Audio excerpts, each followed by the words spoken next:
Good morning. I'm Amanda Pedersen, news editor at MD+DI, and this is Medtech Unfiltered. Today is the second day of the MD&M BIOMEDevice.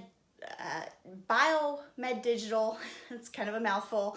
MD&M BIOMEDevice. It's a fully dedicated medtech virtual experience that features panel discussions, presentations, demos, interactive workshops, networking opportunities, a chance to meet suppliers and source materials and other outsourcing needs, and much, much more. And yesterday I had the pleasure and honor of moderating an amazing panel discussion. I can't emphasize that word enough. It was truly amazing. I don't say that because I was moderating it. I'm not patting myself on the back.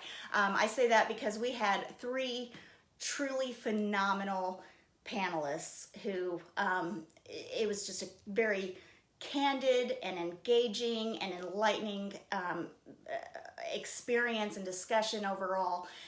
Really, really amazing panel discussion. The topic was diversity and inclusion, and across both the medtech industry as well as the broader healthcare industry. And I want to share just a couple of super quick takeaways from that discussion. I say super quick because the conference is still going on and I don't want to miss any more of it than I have to. So real quickly, one of our panelists was Camille Chang Gilmore, and she is the head of the chief diversity officer at Boston Scientific. And Camille is just phenomenal. I cannot say enough positive things about her.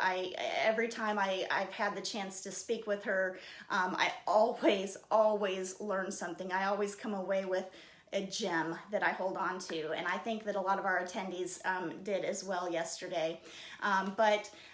Anyway, Camille was saying that at Boston Scientific they recognize that diversity is a given, inclusion is a choice, equity is a goal, and the outcome that they're looking for is belonging.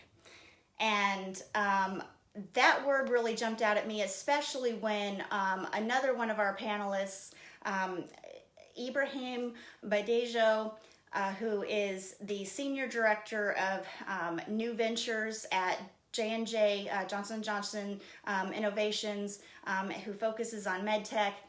He also used that word belonging when he was talking, and he was talking about how important it is to not just make sure that you are recruiting a diverse pool of candidates when you're hiring new employees, but also that you have to make sure that once new hires are through the door, you retain them and advance them. And the way to do that, well, there's a lot more to it, I'm sure, than just this, but one of the key ways to do that from the get-go is to make sure that those new hires have a sense of belonging in the organization. And he used an example. I don't think it was a specific example. Maybe it was, I don't know. But the example that he used is a pretty common scenario. I think that we've probably all witnessed it at one time or another through our career, and maybe even experienced it ourselves. And that was, imagine that two employees walk into a break room or a conference room or what have you, and one of those employees is greeted and welcomed really warmly. Everyone's like, "Oh, hey there, Joe. How you doing? Good to see you, man. Did you catch the game last night?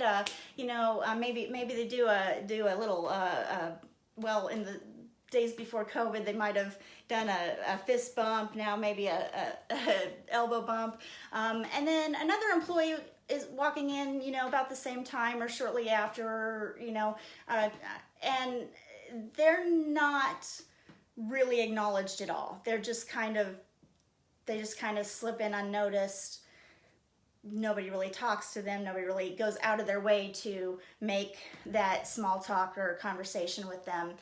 That employee is probably going to start to question whether or not they really belong at that organization. I know I would. So it's just imperative that that leadership, especially in all levels in between from the ground up, really understand the importance of making sure that everyone has a place within the organization and everyone feels like they belong. And, you know, there could be a lot of reasons why that employee slips in unnoticed, and I don't really want to go into them. I don't want to maybe it is some kind of racial bias or gender bias, or maybe it's an ability thing. Maybe that person has a disability and people are not really sure how to interact with them and they're uncomfortable. Maybe it's an issue with LGBTQ plus, it could be anything. It could even just be that they're shy, but it just, or even their name. He said, Ibrahim, and I'm sure he would know this better than me. But he said, make sure that you know how to pronounce their name correctly. And names can be tough. Ibrahim is tough.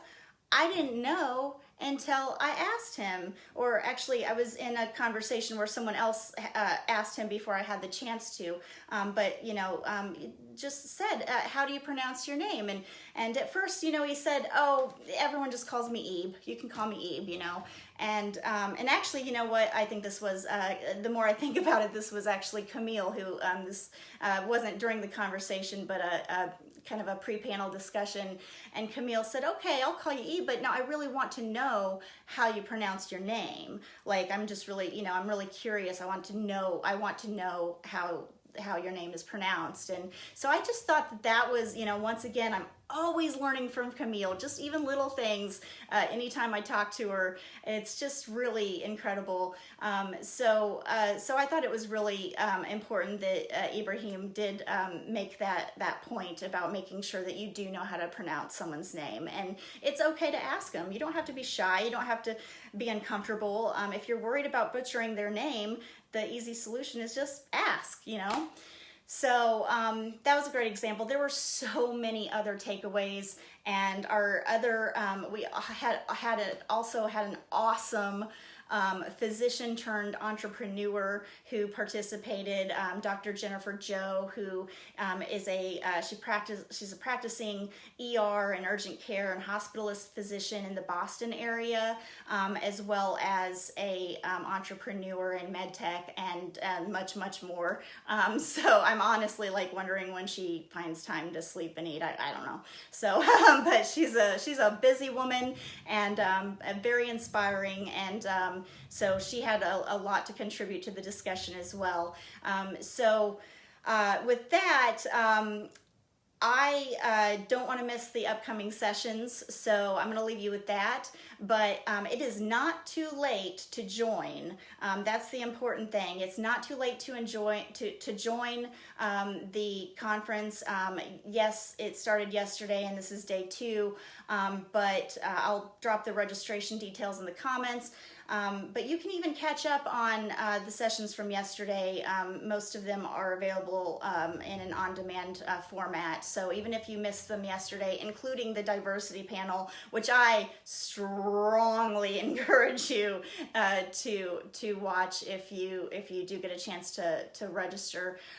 But you can catch up on yesterday and catch today's sessions. You will not regret it. I'm probably sound like a big cheerleader, but it's because I really believe that we have some awesome content, and I can't wait to get back to the next session. So with that, I will catch you next week during MedTech Unfiltered.